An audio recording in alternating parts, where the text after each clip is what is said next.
the time. This is 1010 Wins. You give us 22 minutes, we'll give you the world. Good afternoon. We have sunshine and we're up to 50 degrees at 12:20. I'm Bridget Quinn. Here's what's happening. The controversial Randall's Island tent city for migrants opens today. A subway fight that led to a man being run over by a train and killed in Queens is now the focus of a homicide investigation. Donald Trump expected to be deposed today in the defamation case from the former magazine columnist who says he raped her in Bergdorf's back in the 90s. Ukraine in the dark without water, now the temperatures are dropping. Up ahead on 1010 Wins Newsline, what would Samuel L. Jackson say? A snake found on a plane from Newark to Florida.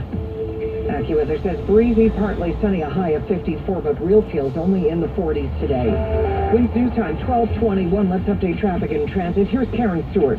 We still have this northbound Garden State Parkway, heavy traffic moving into exit 140 for Route 22. There is an accident there. The accident is over in the right-hand lane. Very heavy delays through there. It looks like they're going to get rid of it in just a couple of minutes because the vehicles are off the roadway. So fingers crossed and all that.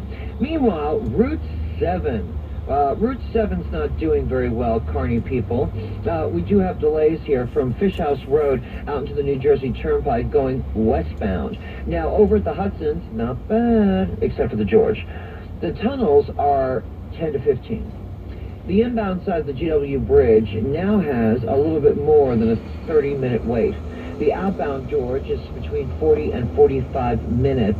The GW Bridge does have construction in on the lower and outbound on both levels. Brooklyn, we've got road work. Eastbound on the Belted Shell, that's causing delays back to the Verrazano Bridge.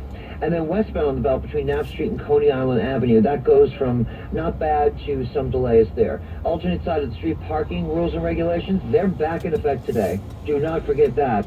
And on the trains, we've got 1, B, Q, C, and J subway issues. We're sponsored by Value Care, currently hiring home health aides, personal care assistants, consumer-directed personal assistants, all shifts available, including the living companions. Value Care has a great training school. Visit valuecareinc.com, VALU careinc.com. I'm Karen Stewart on 1010 Wins. A new migrant tent city opens on Randall's Island today, and our Samantha Liebman checked it out for Newsline. These tents will provide temporary housing for 500 single male migrants. And Emergency Management Commissioner Zach Isbell gave reporters a tour yesterday. We needed a different type of operation that gave us the time and space to welcome people, to provide them a warm meal, a shower, a place to sleep. So far this morning, we have only seen healthcare workers, the State National Guard, some security and wholesale food trucks coming and going. The guests here will receive snacks and 3 culturally appropriate meals a day, as well as some comforts in these climate-controlled tents. There are televisions, there are games, there's Xboxes.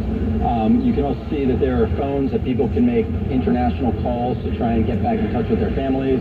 Social workers will also be on hand to help guide the asylum seekers to their next steps. Samantha Liebman, 1010 Wins on Randall's Island. The NYPD says it is now investigating this as a homicide. They have arrested a man who allegedly got into a physical fight with a 48-year-old man at a Queens subway station Monday. Just before 5 in the afternoon at the Jackson Heights Roosevelt Avenue station, a bump sparked a fight between the victim, Heriberto Quintana, and 50-year-old Carlos Garcia. Quintana fell onto the tracks. He died at the hospital. Garcia was arrested and charged.